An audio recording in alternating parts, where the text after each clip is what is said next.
The email notification chimed at 2:47 a.m., jolting Marcus awake in his cramped studio apartment above the old pizza shop on 3rd Street. His phone screen illuminated the darkness with a message that would shatter everything he thought he knew about loyalty, family, and power. The subject line read, "Confidential Board Resolution. Sterling Industries Acquisition Approved." His heart hammered against his ribs as he opened the attachment, his eyes scanning the official letterhead that bore his family's company logo, the same logo he'd been designing marketing materials for since he was 16. Before we jump back in, tell us where you're tuning in from, and if this story touches you, make sure you're subscribed, because tomorrow I've saved something extra special for you. The document was clinical in its brutality. Sterling Industries, their family's manufacturing company that had been built by their grandfather's calloused hands in 1962, was being sold to Apex Corporation for $47 million. The signatures at the bottom made his blood run cold. Richard Sterling, Chief Executive Officer. Patricia Sterling, Chief Financial Officer. And there, in bold black ink that seemed to mock him from the screen, was the signature he never expected to see. Daniel Sterling, Chief Operations Officer. His brother. His older brother who had promised just 3 months ago that they would rebuild the company together, that they would honor their grandfather's legacy, that family meant everything. Marcus sat on the edge of his narrow bed, the thin mattress creaking under his weight as the reality crashed over him in waves. The email had been sent to all shareholders of record, which technically included him, though his 5% stake had always felt more ceremonial than meaningful. But this was different.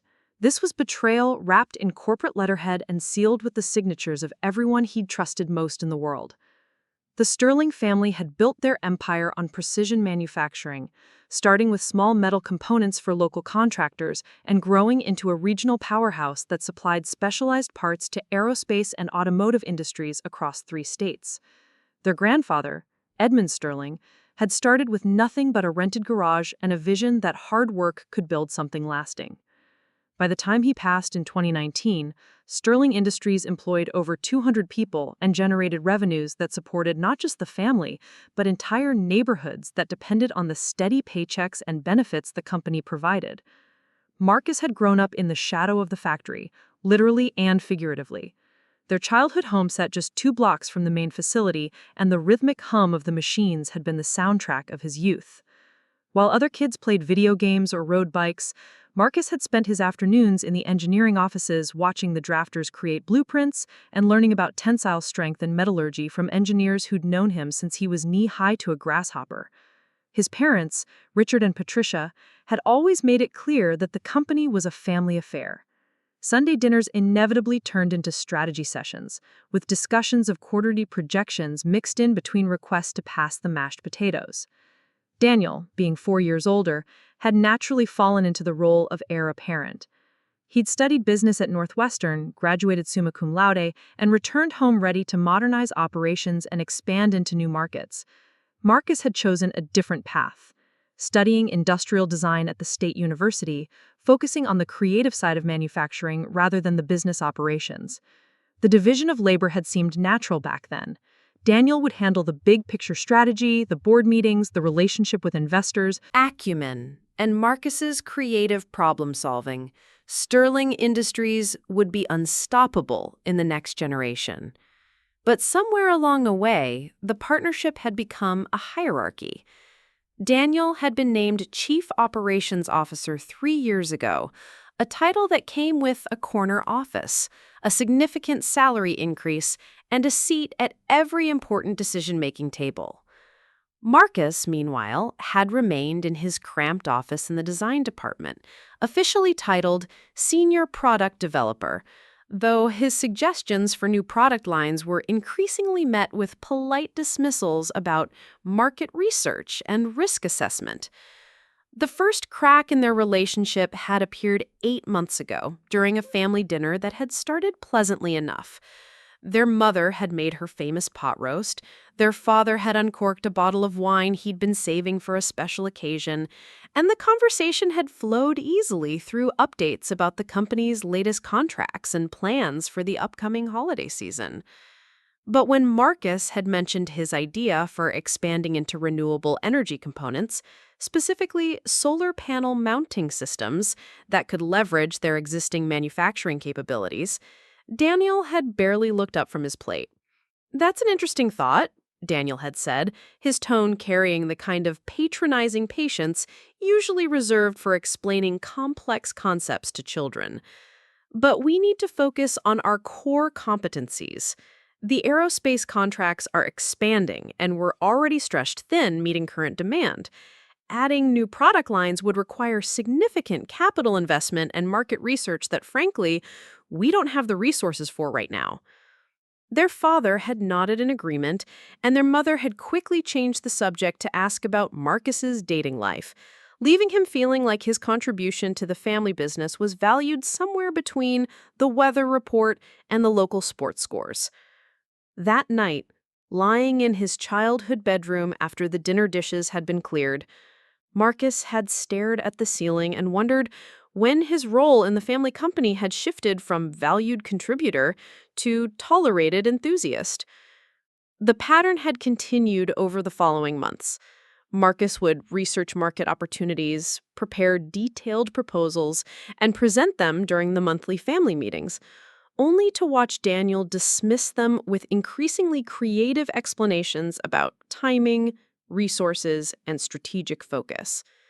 Meanwhile, Daniel had been making his own moves, bringing in outside consultants who charged more in a week than Marcus made in 3 months, hiring a public relations firm to enhance the company's market presence, and implementing new management software that somehow generated reports no one seemed to understand, but everyone pretended were crucial for decision-making.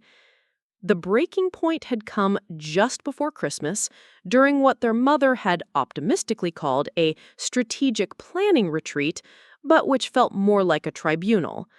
The family had gathered in the conference room at the factory, the same room where their grandfather had held his first board meeting decades earlier. The walls were lined with framed photographs showing the company's evolution. Edmund Sterling shaking hands with their first major client, groundbreaking ceremonies for facility expansions, awards from industry associations, and family portraits spanning 3 generations of Sterling leadership. Daniel had arrived with a presentation folder thick enough to use as a weapon and a confidence that filled the room like expensive cologne. He'd outlined his vision for Sterling Industries' future with the kind of polished delivery that Marcus recognized from business school case studies. Vertical integration, strategic partnerships, market diversification through acquisition rather than internal development. Every slide had been professionally designed, every chart color-coded and labeled with precision that bordered on obsessive. But buried in slide 17 of a 23-slide presentation was the detail that had made Marcus's stomach drop. Preparing and narrating this story took us a lot of time, so if you are enjoying it, subscribe to our channel. It means a lot to us. Now back to the story. Drop had made a recommendation to explore strategic alternatives for maximizing shareholder value, including potential partnerships with larger corporations that could provide the capital necessary for rapid expansion. When Marcus had asked what that meant in plain English, Daniel had smiled the kind of smile that politicians use when avoiding direct questions. "It means we keep all our options open," Daniel had said, clicking to the next slide without missing a beat. "The manufacturing sector is consolidating rapidly, and companies our size either need to scale up significantly or risk being left behind. We're just making sure we're positioned for whatever opportunities arise." Their parents had seemed satisfied with this explanation, nodding along as Daniel continued his presentation with discussions of market penetration and competitive advantages. But Marcus had seen something in his brother's eyes during that exchange, a flicker of something that looked suspiciously like guilt mixed with determination. It was the same expression Daniel had worn as a kid when he'd been caught with his hand in the cookie jar, but was already formulating his excuse. After the meeting, Marcus had tried to corner Daniel alone, hoping for a more honest conversation away from their parents' watchful eyes. They'd walked out to the factory floor together, past the humming machinery that represented 60 years of family sweat and sacrifice.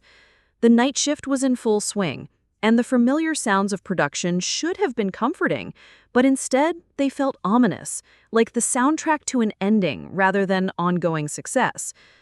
"Danny, what's really going on?" Marcus had asked, using the childhood nickname that usually broke through his brother's professional facade.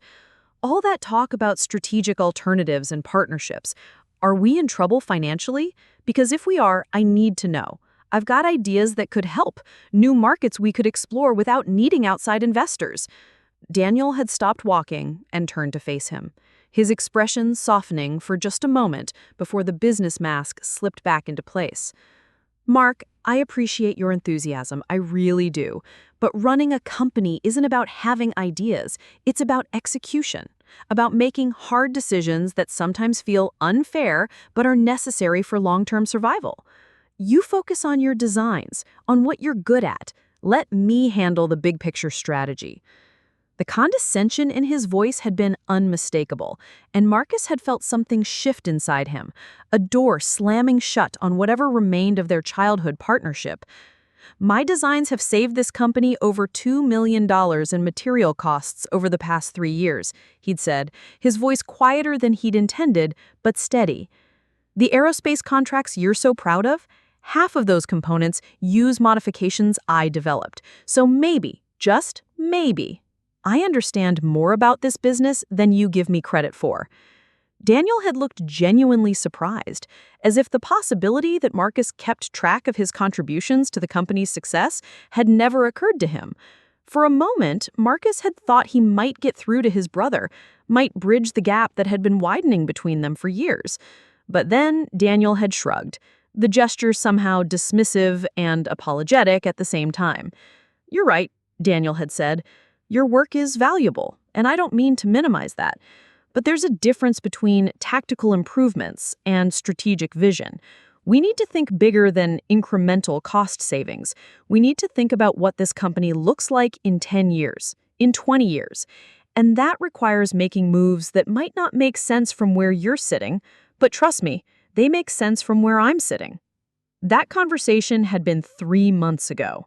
3 months during which Marcus had thrown himself into his work with renewed determination, developing new component designs that could revolutionize their manufacturing processes and researching market opportunities that could open entirely new revenue streams. He documented everything meticulously, building a comprehensive case for why Sterling Industries could not just survive, but thrive without outside intervention. He'd planned to present his findings at the next family meeting, scheduled for the following week. He'd imagined walking into that conference room with solutions instead of problems, with proof that their grandfather's company could evolve without losing its soul. He'd pictured Daniel's surprise giving way to respect, their parents' pride in seeing their sons work together as true partners, and the family business continuing for another generation under their combined leadership.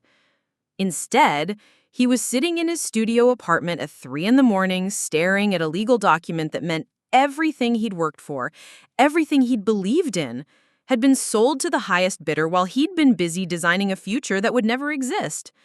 The worst part wasn't even the betrayal, though that cut deep enough to leave scars. The worst part was the realization that he'd been completely invisible to his own family. They'd made the biggest decision in the company's history without considering his input, his ideas, or apparently his existence as anything more than a minor shareholder who could be safely ignored.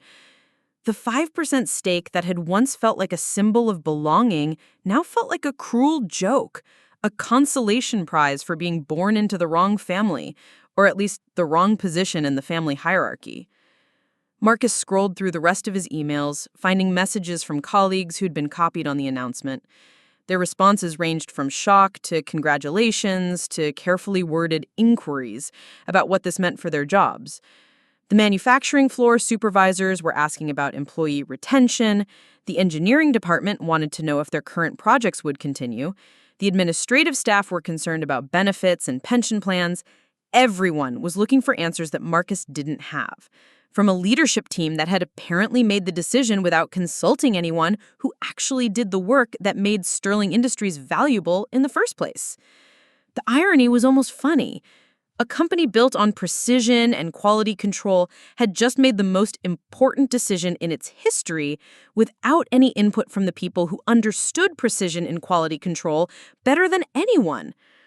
As dawn approached, Marcus found himself thinking about his grandfather, Edmund, wondering what the old man would have thought about his grandson selling the company he'd built with his own hands. Edmund Sterling had been a craftsman first and a businessman second. The kind of man who could look at a piece of raw metal and see exactly what it could become with the right tools and enough patience. He'd taught Marcus that manufacturing wasn't just about making things, it was about making things that mattered, things that would last, things that people could depend on. The acquisition announcement mentioned Apex Corporation's plans to leverage synergies and eliminate redundancies while maintaining Sterling Industries' commitment to quality and customer service. Marcus had worked in manufacturing long enough to know that corporate speak translated roughly to, "We're going to fire half the employees, move production to cheaper facilities, and squeeze every possible penny out of the brand name before it becomes worthless." The employees who'd spent decades perfecting their craft, who took pride in the Made by Sterling Industries stamp that went on every component they produced, would become casualties of someone else's strategic vision. The customers who'd relied on Sterling's reputation for quality and reliability would gradually discover that their trusted supplier had become just another corporate subsidiary focused on quarterly profits rather than long-term relationships. And Marcus? According to the acquisition documents, he would receive a payout based on his 5% ownership stake, roughly $2.3 million before taxes. Enough money to start over, to launch his own company, prove that his ideas about innovation and growth weren't just naive optimism, but also a number that represented the end of everything he'd thought his life was building toward. He closed his laptop and walked to the small window that overlooked the factory district. In the early morning light, he could see the Sterling Industries sign, the same blue and silver letters that had greeted him every day for most of his life. In a few months, that sign would come down, replaced with whatever corporate branding Apex Corporation preferred. The building would remain, the machinery would continue running, but everything that had made it special, everything that had made it theirs, would disappear as completely as if it had never existed. The betrayal burned, but underneath the anger was something else, something that felt almost like relief. For years, Marcus had been trying to prove himself worthy of a place in his family's business, trying to demonstrate that his ideas had value, that his contributions mattered. He'd accepted the role of junior partner, telling himself that patience and persistence would eventually earn him the respect he craved. Now, with the illusion shattered completely, he could finally see the situation clearly. He wasn't the overlooked genius who would eventually be recognized for his brilliance. He wasn't the crucial team member who just needed the right opportunity to shine. He was the convenient scapegoat, the family member who could be safely ignored because he would always be too loyal, too committed, too invested in the family's success to actually fight back. But they'd made one crucial miscalculation. They'd assumed that his loyalty was unconditional, that his commitment to the family business would override any personal ambition or self-respect. They treated him like a piece of equipment, valuable enough to keep around but not important enough to maintain or upgrade. And like any piece of equipment that's been neglected too long, he was about to break down in ways they couldn't predict or control. Marcus returned to his laptop and began composing an email to the company's head of human resources, requesting copies of all documents related to his employment, his ownership stake, and his contributions to company projects over the past 5 years. If his family wanted to play corporate games, he would play corporate games, but he would play by rules they'd apparently forgotten in their rush to cash out.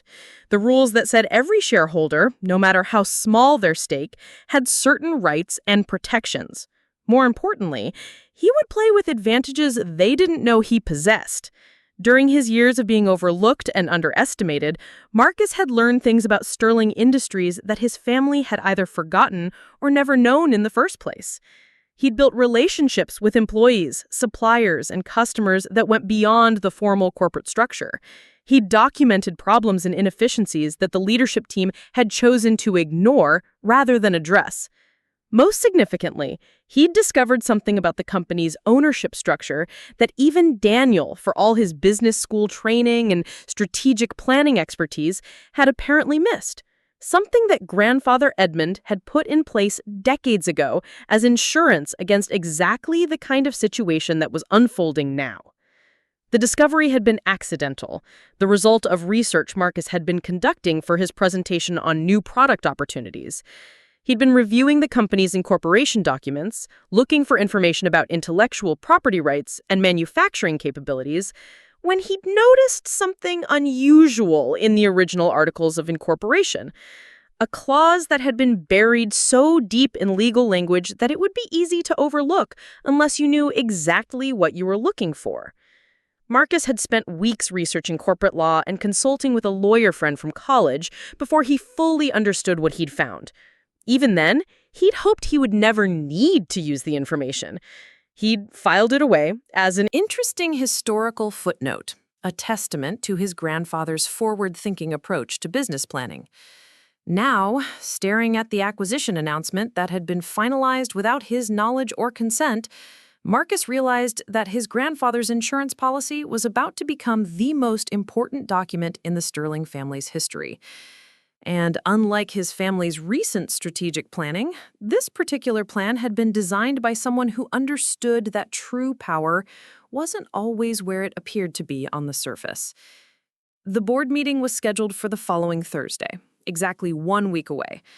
According to the acquisition documents, it would be a formality, a final vote to approve the sale before the lawyers finished their paperwork and the money changed hands. Daniel would present the deal as a victory.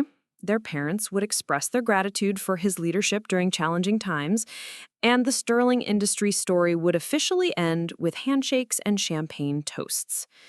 Marcus had 7 days to prepare for what would either be the most humiliating moment of his life or the most satisfying reversal of fortune in corporate history.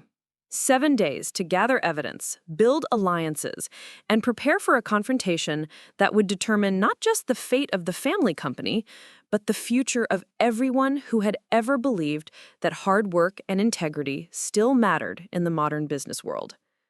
As he began making his first phone calls, Marcus felt something he hadn't experienced in years: the absolute certainty that he was exactly where he needed to be, doing exactly what needed to be done. His family had taught him many things over the years, but the most valuable lesson had been unintentional. They'd taught him that the only person he could truly depend on was himself. Now it was time to see if the lessons of a lifetime spent being underestimated had prepared him for the moment when being underestimated became his greatest advantage. The game was about to change, and for the first time in his adult life, Marcus Sterling was ready to play to win. The first call Marcus made was to Sarah Chen, the company's longest-serving quality control supervisor and someone who had worked alongside his grandfather for nearly 2 decades before Edmund's passing. Sarah had always treated Marcus with the kind of respect that came from watching someone grow up around machinery and seeing them develop genuine expertise rather than inherited authority. More importantly, she had access to personnel files and production records that would be crucial for what Marcus was planning. Sarah answered on the second ring, her voice carrying the slight rasp that came from 30 years of breathing metal dust and machine oil, despite the company's improved ventilation systems. "Marcus, do you know what time it is? Please tell me the factory isn't on fire." "Sarah, I need to ask you something, and I need you to understand that what I'm about to tell you cannot leave this conversation until I say otherwise." Marcus kept his voice steady, professional, the tone he'd learned from watching his grandfather negotiate with union representatives and difficult customers. "Have you seen the acquisition announcement?" The silence that followed lasted long enough for Marcus to wonder if the call had dropped. When Sarah finally spoke, her voice had shifted from concerned to carefully controlled. "I got the email about an hour ago. Couldn't sleep after reading it, so I came in early to check on the overnight production run." "Marcus, what the hell is happening?" Yesterday we were talking about the new aerospace contracts, and now we're being sold to some corporation I've never heard of? That's exactly what I need to discuss with you. Can you meet me at the diner on Industrial Boulevard in 20 minutes? And Sarah, bring your laptop if you have access to the personnel system from home. The Galaxy Diner had been serving coffee and comfort food to factory workers for longer than Marcus had been alive, and at 4:30 in the morning, it was populated by the usual mix of night Shift workers ending their shifts and day shift workers preparing for theirs. The familiar sounds of sizzling bacon and clinking coffee cups provided perfect cover for the kind of conversation that could change everything, or destroy what little remained of Marcus's relationship with his family. Sarah arrived looking exactly like someone who had been woken up by corporate betrayal and summoned to an emergency meeting before dawn. Her graying hair was pulled back in the efficient ponytail she'd worn for as long as Marcus could remember, and her expression carried the kind of focused intensity that came from dealing with precision manufacturing for 3 decades. She slid into the booth across from Marcus, declining his offer of coffee with a shake of her head. "Start talking," she said, opening her laptop and positioning it so that only she could see the screen. "And this better not be about you trying to stage some kind of coup because your feelings got hurt." Marcus had prepared for this conversation during his drive to the diner, knowing that Sarah's loyalty to the company and its employees ran deeper than any family politics. "Sarah, what do you know about the original incorporation documents for Sterling Industries? The ones from when grandfather first established the company as a corporation rather than a sole proprietorship?" "Not much beyond the basics. Why would I need to know about paperwork from 60 years ago?"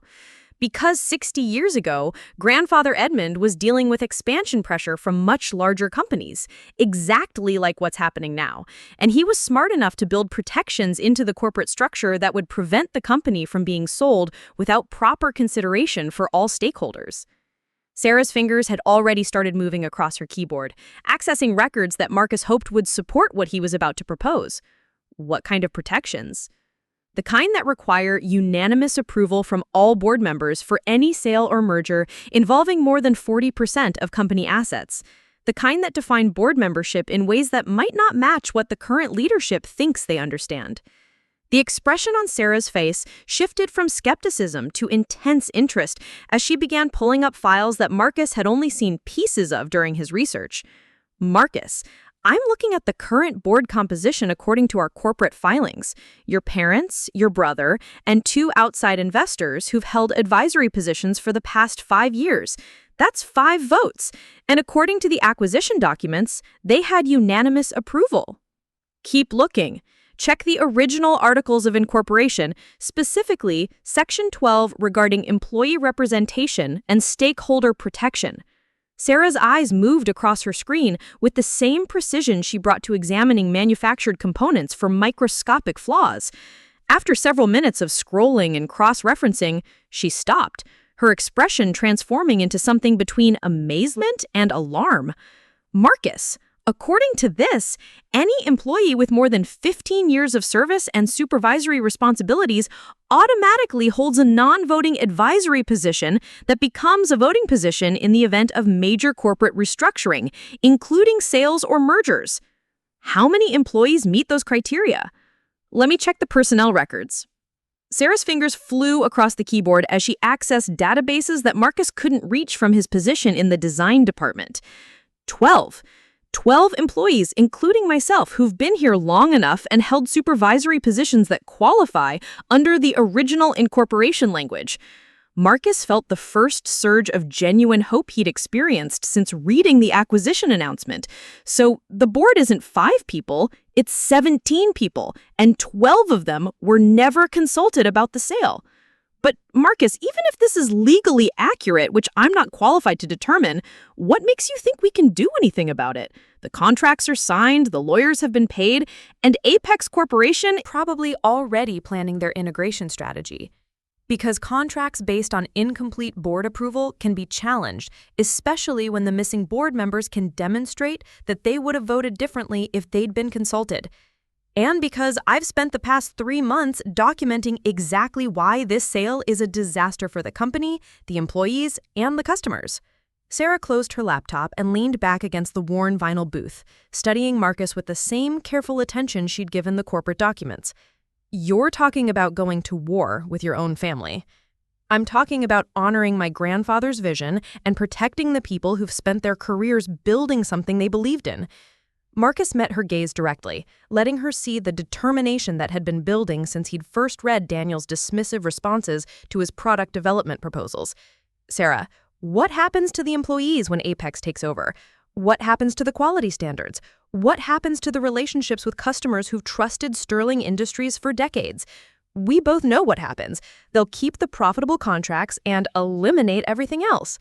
Half the workforce will be gone within 6 months, and the remaining half will be producing components that meet minimum specifications rather than Sterling standards. So the question is whether we fight for what we believe in, or whether we accept our severance packages and watch 60 years of work disappear because my brother decided to cash out." Sarah reopened her laptop and began typing notes with the same methodical approach she brought to quality control reports. If we're going to do this, we need to do it right. That means lawyers, documentation, and a strategy that goes beyond hoping we can embarrass your family into changing their minds. I've already contacted an attorney who specializes in corporate governance and shareholder rights. We're meeting this afternoon to review the incorporation documents and assess our legal position. But before we go any further, I need to know if the other eligible employees would be willing to challenge the sale. That depends on what you're offering them besides the satisfaction of fighting the good fight. These are people with mortgages and families, Marcus. They can't afford to lose their jobs over a principle if there's no realistic chance of success. Marcus had anticipated this question and spent considerable time developing an answer that balanced honesty with optimism. If we can successfully challenge the sale, we're not just preserving their current jobs. We're preserving a company that's profitable, growing, and positioned for expansion into new markets that could provide job security for decades.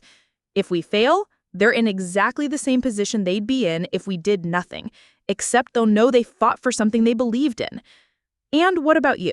What's your endgame here? Are you trying to take control of the company yourself? I'm trying to save the company from being destroyed by people who see it as nothing more than a collection of assets to be optimized for maximum profit." Marcus paused, considering how much of his personal motivation he should reveal.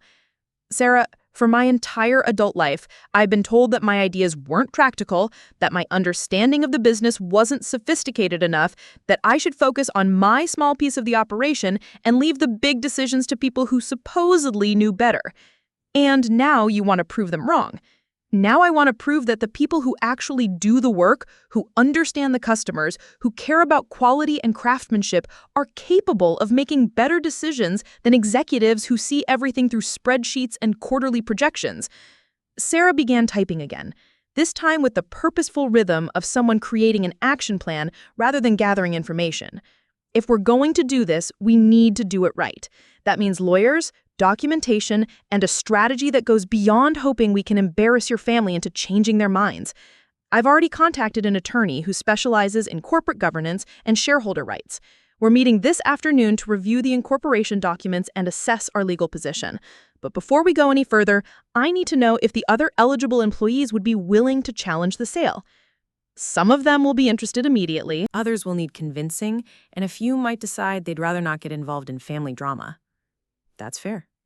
What do you need from me?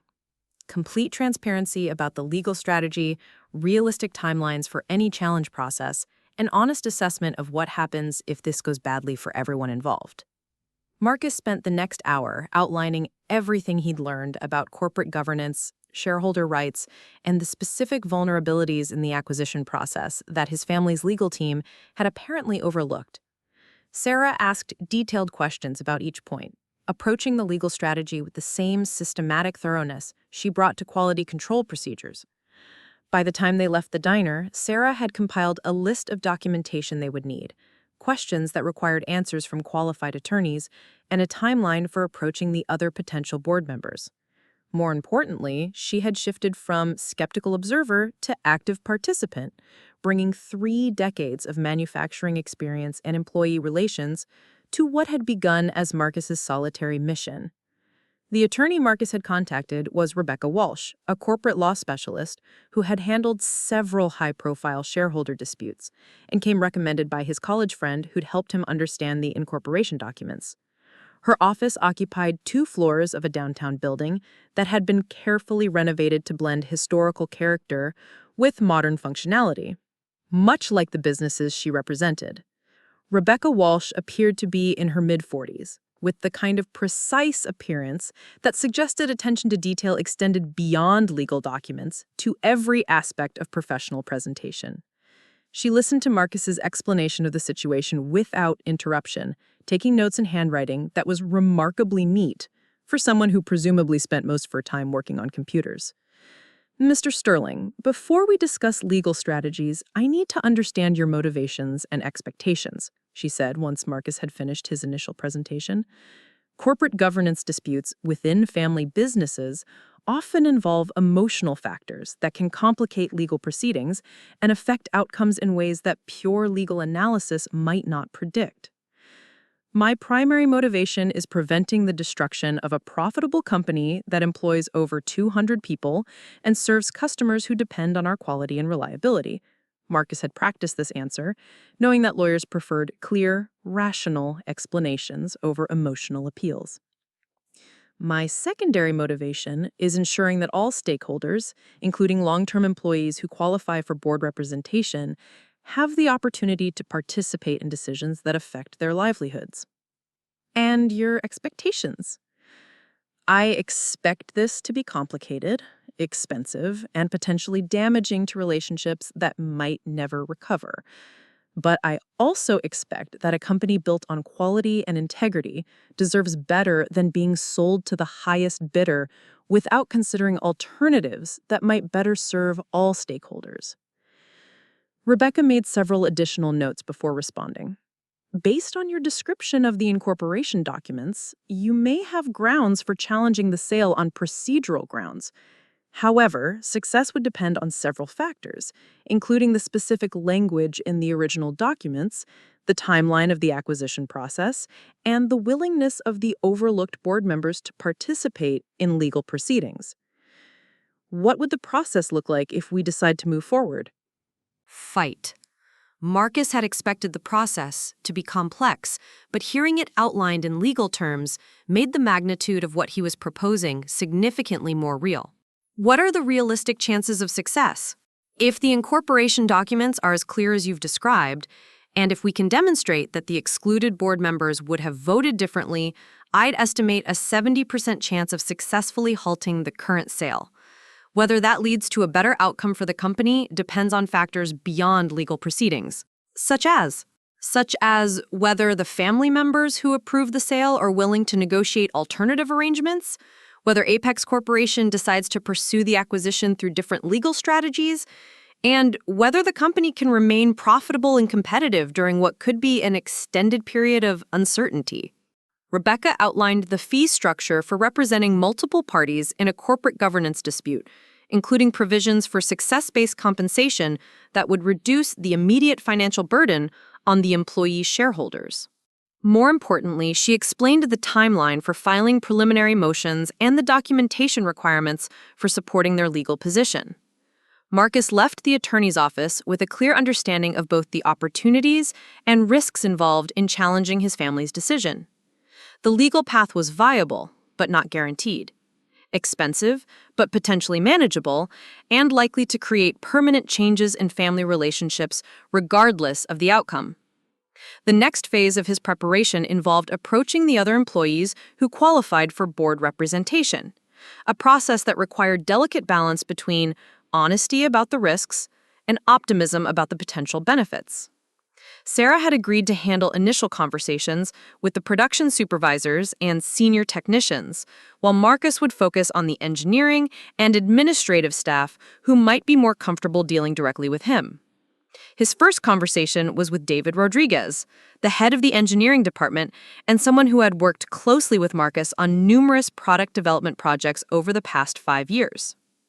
David had always been supportive of Marcus's ideas and had frequently expressed frustration with what he saw as the company's reluctance to pursue innovative opportunities. They met in David's office after regular business hours when the engineering department was quiet and they could speak without interruption. David listened to Marcus's explanation with the same analytical approach he brought to technical problems, asking specific questions about legal procedures and potential outcomes. Marcus, I appreciate what you're trying to do, and I agree that this sale is probably a disaster for everyone except the current ownership, David said after reviewing the documents Marcus had brought. But I need to understand what happens to my team if this legal challenge fails and the new owners decide we're troublemakers who need to be eliminated. The same thing that happens if we do nothing and let the sale proceed.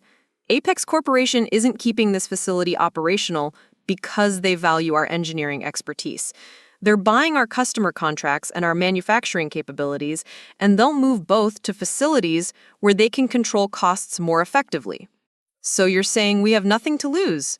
I'm saying we have everything to lose if we don't try, and at least a fighting chance of preserving something worth preserving if we do try.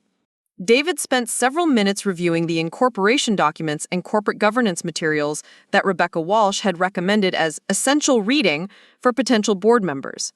His engineering background made him comfortable with complex technical documents, and his questions focused on practical implementation rather than theoretical possibilities.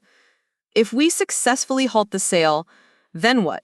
Do we just go back to the way things were, with your family making decisions and the rest of us hoping for the best? Successfully halt the sale will have demonstrated that the employee board members have real authority and genuine influence over major corporate decisions. That changes the entire dynamic of how this company operates going forward. And you think your family will accept that change gracefully? Marcus had been avoiding this question, both in his own mind and in conversations with other potential allies, because the honest answer was uncomfortable for everyone involved. I think my family will have to accept whatever legal realities emerge from this process. Whether they do it gracefully or not is beyond my control. David agreed to participate in the legal challenge, but only after securing written confirmation from Rebecca Walsh that his employment rights would be protected regardless of the outcome. Marcus understood and respected this cautious approach, recognizing that not everyone could afford to take risks based on principle alone. The conversations with other eligible employees followed similar patterns, with each person weighing personal risk against potential benefits and asking detailed questions about legal strategies and probable outcomes. By the end of the week, Marcus had secured commitments from 9 of the 12 employees who qualified for board representation, enough to block the acquisition if their legal position proved to be sound. The most difficult conversation had been with Helen Morrison, the head of human resources, and someone who had worked for Sterling Industries longer than anyone except Sarah Chen. Helen had listened politely to Marcus's presentation, asked thoughtful questions about the legal process, and then explained why she couldn't participate in what she saw as an internal family dispute. Marcus, I've watched this family navigate disagreements for 25 years, and I've learned that getting involved in Sterling family politics is a career-limiting decision regardless of which side you choose, she'd said. I believe you're right about the acquisition being harmful to employees and customers.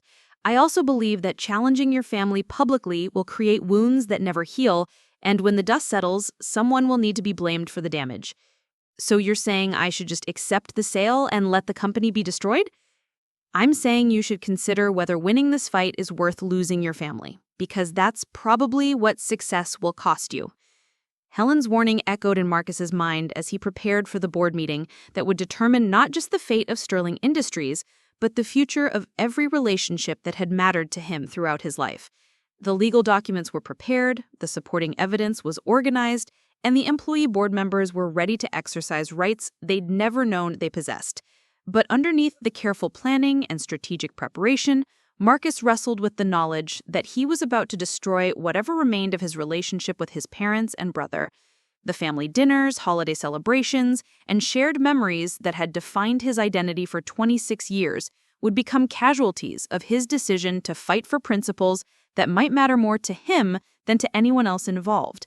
The night before the board meeting, Marcus sat in his studio apartment reviewing the materials one final time, checking for any detail that might determine the outcome. The original incorporation documents, the legal briefs, the employee signatures, and the acquisition contracts created a paper trail that told the story of a family business caught between competing visions of success and responsibility. His phone rang just after midnight, displaying his mother's name on the screen. For a moment, Marcus considered letting the call go to voicemail, but curiosity overcame caution, and he answered. "Marcus, sweetheart, I know it's late, but I couldn't sleep." Patricia Sterling's voice carried the strain of someone who had been thinking about difficult conversations for hours. "Your father and I have been talking, and we're worried about you. Daniel mentioned that you seemed upset about the acquisition announcement, and we want you to know that we understand this is a big change. Mom, do you understand what this sale means for the people who work for our company?" "Of course we do, honey. But sometimes business decisions require difficult choices, and we have to trust that the people with the most experience and knowledge are making the best decisions possible." Marcus found himself caught between the desire to warn his mother about what was coming and the knowledge that any conversation tonight would only make tomorrow's confrontation more painful for everyone involved. "Mom, I love you and Dad and Daniel. I want you to remember that tomorrow, whatever happens." The silence that followed suggested that Patricia Sterling had heard something in her son's voice that worried her more than his obvious unhappiness about the acquisition. "Marcus, what are you planning to do?" "I'm planning to attend the board meeting and participate in the discussion about Sterling Industries' future, just like any board member should." After ending the call, Marcus walked to his window and looked out at the factory district one more time. In less than 12 hours, he would either save the company his grandfather had built or destroy the family that had raised him. The irony wasn't lost on him that success and failure had become indistinguishable, separated only by perspective and the question of which relationships mattered more than others. The board meeting was scheduled for 10 o'clock Thursday morning in the same conference room where his grandfather had made the decisions that built Sterling Industries into a regional manufacturing leader. Marcus arrived 30 minutes early, carrying a briefcase that contained enough legal documentation to challenge everything his family believed about power, authority, and control. The conference room looked exactly as it had during every family meeting Marcus could remember, with the same polished table, the same photographs on the walls, and the same sense of history and tradition that had made these gatherings feel like sacred ceremonies rather than business meetings. The only difference was the presence of 2 attorneys representing Apex Corporation and a pile of contracts that would transfer ownership of everything his grandfather had built to people who had never set foot on the manufacturing floor. Daniel arrived precisely at 10 o'clock, accompanied by their parents and the 2 outside investors who had served on the board for the past 5 years. His confidence filled the room like expensive cologne, and his smile carried the satisfaction of someone who believed he had successfully navigated a complex business transaction that would benefit everyone involved. "Marcus, I'm glad you could make it," Daniel said, taking his seat at the head of the table where their grandfather had once sat. "I know this is a big change, but I think you'll be excited about the opportunities this creates for everyone." Marcus remained standing, his briefcase still closed, watching as the Apex Corporation attorneys arranged their materials and prepared for what they obviously expected to be a routine approval meeting. "Daniel, before we begin the formal proceedings, I need to raise a question about board composition and voting procedures." The expression on Daniel's face shifted slightly, curiosity replacing confidence, as he registered something in Marcus's tone that didn't match the compliant cooperation he'd expected. "What kind of question?" Marcus opened his briefcase and withdrew the documents that would change everything. "The kind of question that determines whether this meeting has the legal authority to approve the sale of Sterling Industries."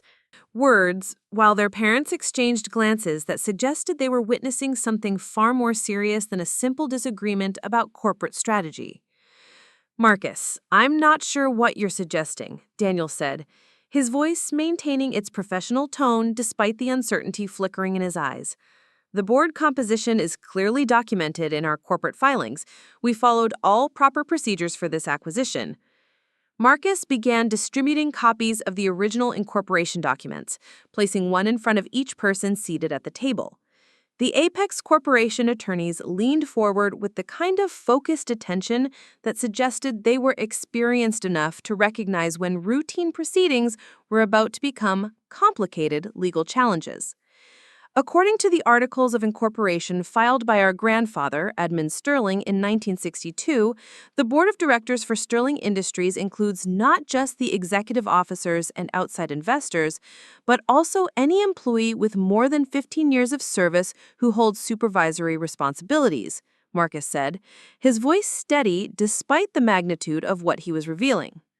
These employee board members hold advisory positions during normal operations, but those positions become voting positions in the event of major corporate restructuring, including mergers or acquisitions. One of the Apex attorneys, a woman in her 50s with silver hair and the kind of sharp suit that suggested extensive experience with corporate litigation, began reviewing the documents with obvious concern. Mr. Sterling, are you claiming that the current board composition is incomplete? I'm stating that 12 additional employees qualify for voting positions on this board, and none of them were consulted about or approve this acquisition. Marcus opened his briefcase again and withdrew a second set of documents. I'm also presenting formal notification that 9 of these 12 employees are exercising their rights as board members to call for a comprehensive review of this acquisition before any final approval is granted. The conference room door opened at precisely that moment, and Sarah Chen walked in, followed by David Rodriguez and 7 other Sterling Industries employees.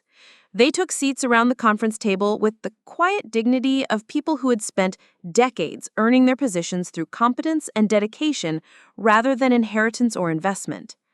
Daniel's professional composure finally cracked completely. This is ridiculous. You can't just bring in a bunch of employees and claim they have voting rights based on some obscure language in 60-year-old documents. Actually, we can, said Rebecca Walsh, entering the room with her own briefcase and the confident bearing of someone who had thoroughly researched every aspect of the legal position she was about to defend. I represent the employee shareholders of Sterling Industries, and I can confirm that the incorporation documents are unambiguous regarding board composition during major corporate transactions. The lead Apex attorney introduced herself as Margaret Chen, no relation to Sarah despite the shared surname, and requested a 30-minute recess to review the legal documents and consult with her clients about the implications of the expanded board composition. Her tone was professional but clearly concerned, suggesting that she recognized the potential for significant complications in what had been presented as a straightforward acquisition. During the recess, Marcus found himself in the unusual position of being simultaneously the family member who had initiated this confrontation and the de facto leader of the employee group that was challenging his family's authority. The other employee board members gathered around him with questions about procedures, timelines, and potential outcomes, while his family huddled with their own attorneys in increasingly animated discussions about legal strategies and damage control. Marcus, you need to understand what you're doing here, his father Richard said, approaching him during the break. With the kind of measured tone that Marcus remembered from childhood lectures about responsibility and consequences. This isn't just about business decisions. This is about family, about relationships that matter more than any company or any amount of money. Dad, with respect, you made this about business when you decided to sell grandfather's company without consulting the people who actually understand what makes it valuable. Marcus replied, keeping his voice low to avoid escalating the confrontation into a public argument. I tried to contribute to this family's business for years, and I was consistently told that my ideas weren't worth considering. Now you're asking me to accept a decision that destroys everything grandfather built because family relationships should override my responsibility to 200 employees? We didn't destroy anything. We created an opportunity for everyone to benefit from the value that's been built over 60 years. You created an opportunity for 5 people to cash out while 200 people lose their jobs and dozens of loyal customers lose a supplier they've trusted for decades. Richard Sterling looked at his younger son with an expression that combined disappointment, frustration, and something that might have been recognition. When did you become so hard, Marcus? When did fighting become more important to you than family? The question hit harder than Marcus had expected, forcing him to confront the emotional cost of the position he'd taken. When family became conditional on accepting whatever decisions were made for me rather than with me.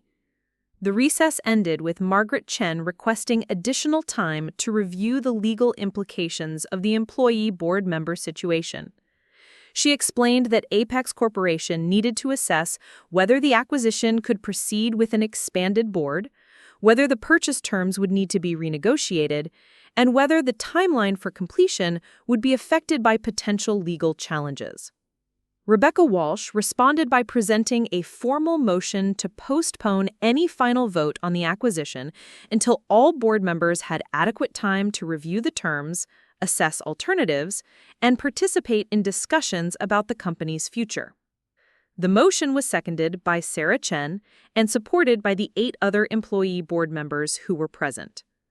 Daniel attempted to argue that the motion was procedurally invalid because the employee board positions had never been formally recognized or documented in modern corporate filings.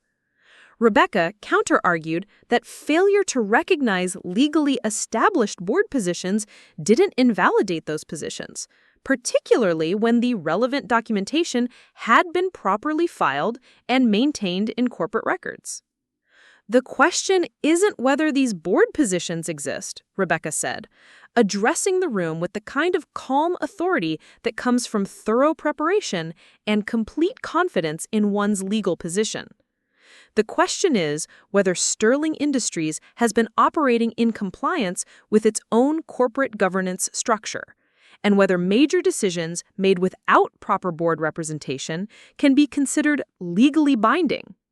Margaret Chen requested another recess, this time to contact Apex Corporation's senior management and discuss whether they wanted to proceed with an acquisition that was clearly going to involve extended legal proceedings and uncertain outcomes.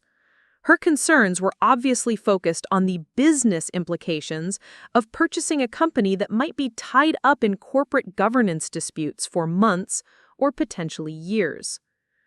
During this second recess, Marcus overheard fragments of heated conversations between his family members and their advisors.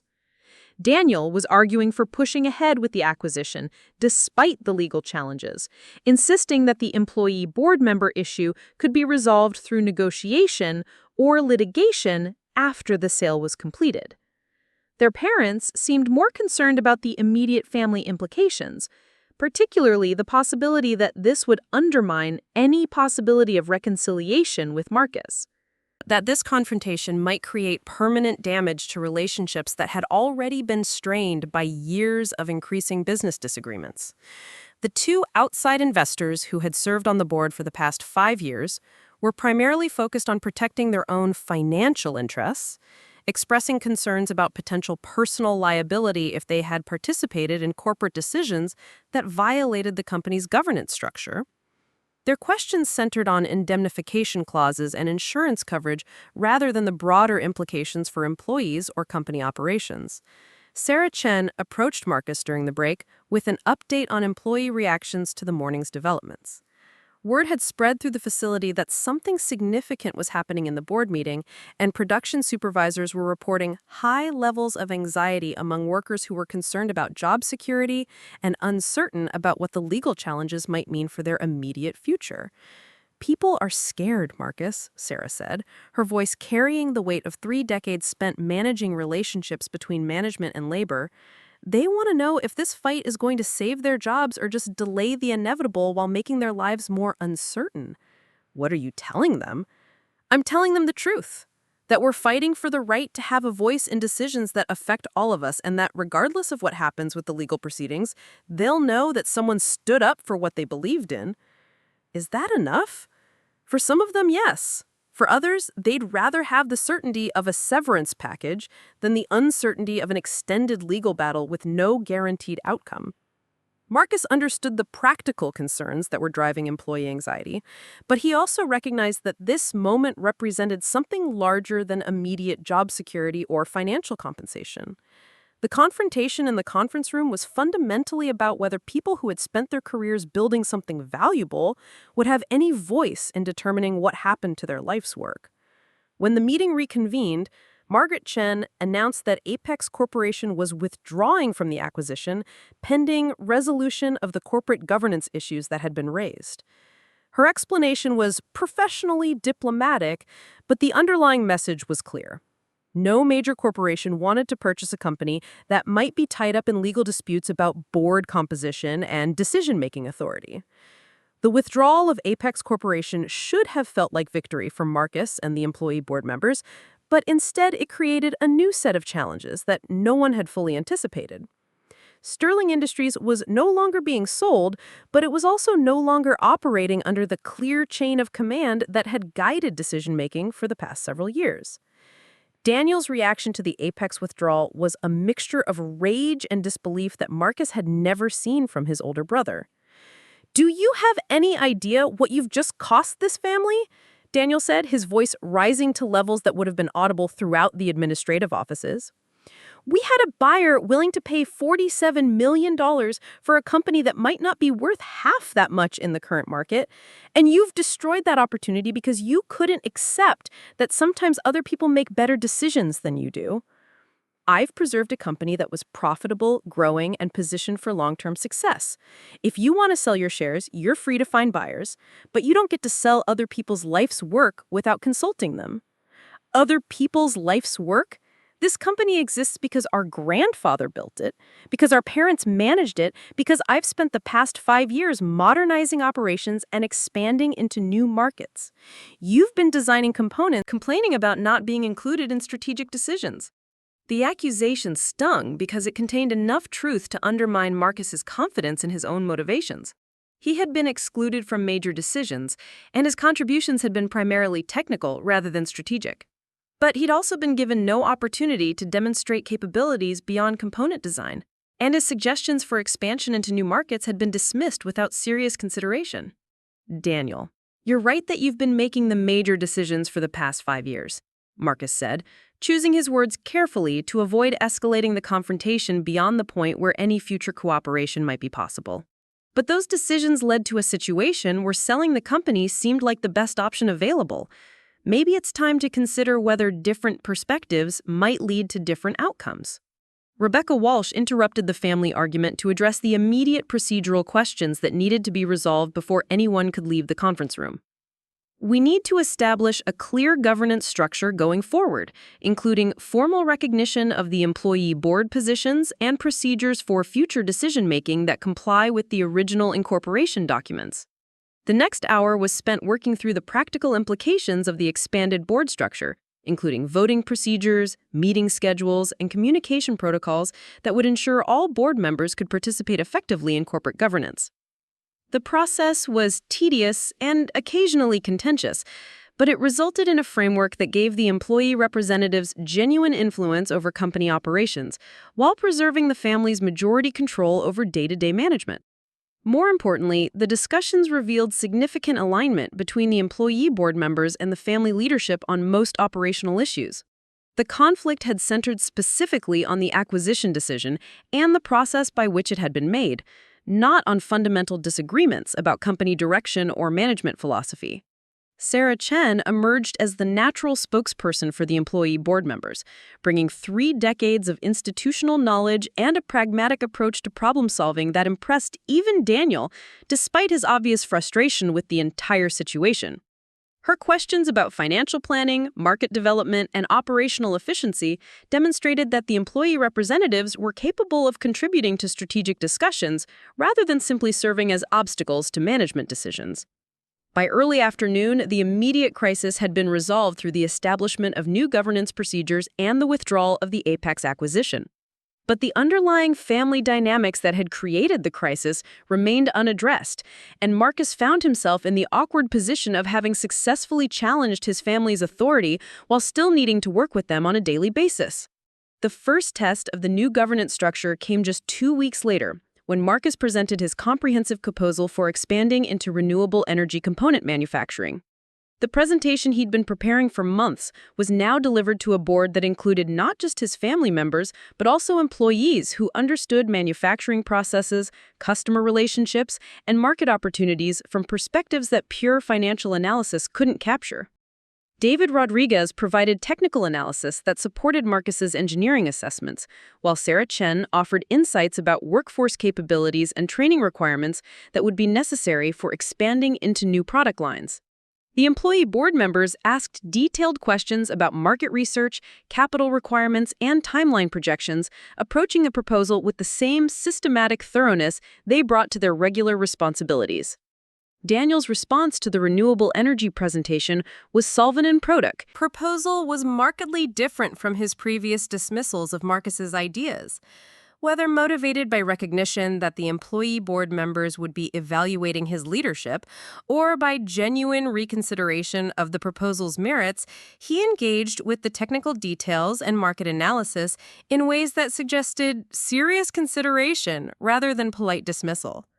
Marcus, I have to admit that your market research is more comprehensive than I expected, Daniel said after reviewing the financial projections and competitive analysis.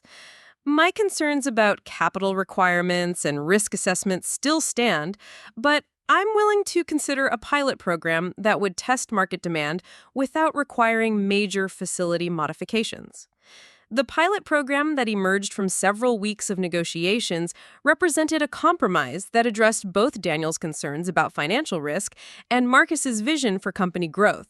Sterling Industries would begin manufacturing a limited line of solar panel mounting components using existing equipment and workforce, with expansion dependent on market response and profitability metrics. More significantly, the renewable energy project became a model for collaborative decision-making that involved input from both management and employee perspectives. The technical specifications were developed through cooperation between Marcus's design work and David Rodriguez's engineering expertise, while production planning incorporated Sarah Chen's knowledge of workforce capabilities and facility utilization. The success of the renewable energy pilot program vindicated Marcus's belief that the company could grow and prosper without external acquisition, but it also demonstrated that his ideas were more effective when developed collaboratively rather than in isolation. The employee board members brought practical insights that improved his initial proposals, while his family's business experience provided strategic context that made implementation more realistic. 6 months after the board meeting that had nearly destroyed Sterling Industries, the company was operating more profitably than it had in years. The renewable energy component line had attracted new customers and generated revenue that exceeded initial projections, while the traditional aerospace and automotive contracts continued to provide stable income and growth opportunities. The expanded board structure had evolved into a genuine collaborative governance model that leveraged diverse perspectives and expertise rather than simply providing token representation for different stakeholder groups. Monthly board meetings had become strategic planning sessions where technical knowledge, business experience, and operational expertise combined to identify opportunities and solve problems that no single perspective could have addressed effectively. Marcus's relationship with his family had been permanently changed by the confrontation over the Apex acquisition, but the changes had been more complex than the simple destruction that Helen Morrison had predicted. Daniel still held the Chief Operations Officer position, but he now consulted regularly with Marcus and the employee board members on strategic decisions, rather than making unilateral choices and presenting them as accomplished facts. Their parents had initially struggled with the new government structure, particularly Patricia's concern that family business should remain within family control. But as the company's performance improved and employee satisfaction increased, they had come to appreciate the advantages of collaborative decision-making, even when it sometimes slowed down the implementation of management initiatives. The most significant change had been in Marcus's own role within the company. His title remained Senior Product Developer, but his responsibilities had expanded to include strategic planning, market development, and coordination between management and employee representatives. More importantly, his ideas were now evaluated on their merits rather than being presupposedly dismissed because of his younger and sometimes non-traditional perspective. dismissed because they came from someone who wasn't part of the senior management team. The renewable energy expansion had led to additional opportunities in sustainable manufacturing that positioned Sterling Industries as a regional leader in environmentally responsible component production. The company had attracted attention from customers who valued both quality manufacturing and environmental stewardship, creating competitive advantages that went beyond simple cost considerations. Marcus had also discovered that his technical expertise was more valuable when combined with business strategy and employee relations than when confined to isolated design work. The collaborative approach to product development had resulted in innovations that improved both manufacturing efficiency and customer satisfaction, generating measurable improvements in both profitability and employee engagement. The legal costs associated with challenging the Apex acquisition had been substantial, but they had been offset by the financial gains from improved operations and new market opportunities. More importantly, the investment in proper governance structure had created long-term value that extended beyond immediate financial returns. Rebecca Walsh had continued to serve as legal counsel for the expanded board, helping to establish procedures and policies that ensured compliance with corporate governance requirements while maintaining operational flexibility. Her initial assessment that success would depend on factors beyond legal proceedings had proven accurate, as the real value had come from the collaborative relationships that emerged from the governance restructuring. A year after the board meeting confrontation, Marcus received an unexpected phone call from Margaret Chen, the Apex Corporation attorney who had withdrawn from the original acquisition. She was calling to inquire whether Sterling Industries might be interested in a strategic partnership rather than an acquisition based on the company's improved performance and reputation for innovative manufacturing. Mr. Sterling, our clients have been monitoring Sterling Industries' performance since our withdrawal from the acquisition discussions, she said. They're impressed with the growth in renewable energy manufacturing and the collaborative governance model that appears to be driving innovation and improvement efficiency. Marcus found himself in the surreal position of fielding acquisition interest from the same company that his family had tried to sell to a year earlier, but now from a position of strength rather than financial necessity. The irony wasn't lost on him that the company was now more valuable because they had refused to sell it when the price had seemed attractive. Ms. Chen, I appreciate Apex Corporation's continued interest, but our board structure has changed significantly since our previous discussions. Any future partnership or acquisition conversations would need to involve all board members, including our employee representatives. We understand that your governance structure has evolved, and frankly, that's part of what makes Sterling Industries attractive as a potential partner. Companies that can successfully integrate diverse perspectives and maintain strong employee relations tend to be more stable and profitable in the long term. The conversation with Margaret Chen led to preliminary discussions about partnership opportunities that could provide Sterling Industries with access to larger markets and additional capital, while preserving the collaborative governance structure and local manufacturing operations that had become central to the company's success. The partnership discussions also demonstrated how much Marcus's perspective on business relationships had changed over the past year. Instead of viewing external interest as validation of the company's value, he now approached such opportunities as one option among many, to be evaluated based on how well they aligned with the company's long-term strategic goals and stakeholder interests. Decision maker to collaborative leader. He consulted regularly with Marcus and the employee board members throughout the process, incorporating their insights into negotiation strategies and ensuring that any potential agreement would preserve the governance structure and operational independence that had driven the company's recent success. The partnership negotiations ultimately resulted in a strategic alliance that provided Sterling Industries with access to Apex Corporation's distribution network and research capabilities while maintaining independent operations and local decision-making authority. The arrangement generated new revenue opportunities and expansion possibilities while preserving the collaborative culture that had emerged from the governance restructuring. More importantly, the partnership demonstrated that Sterling Industries could engage with larger corporations as an equal partner rather than as an acquisition target, leveraging their unique capabilities and governance structure as competitive advantages rather than obstacles to growth. Marcus often reflected on the choice he had made to challenge his family's authority and the cascading consequences that had followed from that decision. The confrontation had been painful and risky, with potential outcomes that could have destroyed both professional relationships and family bonds that had taken decades to build. But the results had vindicated his belief that companies could be more successful when they incorporated diverse perspectives and collaborative decision-making into their governance structures. The employee board members had brought insights and expertise that improved both strategic planning and operational efficiency, while the family leadership had provided business experience and market knowledge that made implementation more effective.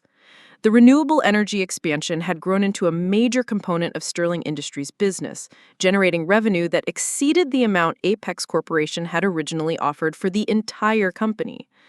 The success had attracted additional customers and partnership opportunities that positioned the company for continued growth and market leadership. Marcus's relationship with his family had been fundamentally changed by the events of that pivotal board meeting, but the changes had ultimately strengthened both professional collaboration and personal respect. Daniel now consulted with Marcus on strategic decisions and acknowledged his contributions to the company's success, while their parents had come to appreciate the advantages of collaborative governance, even when it sometimes complicated management decisions. The most significant change had been in Marcus's own understanding of leadership and influence.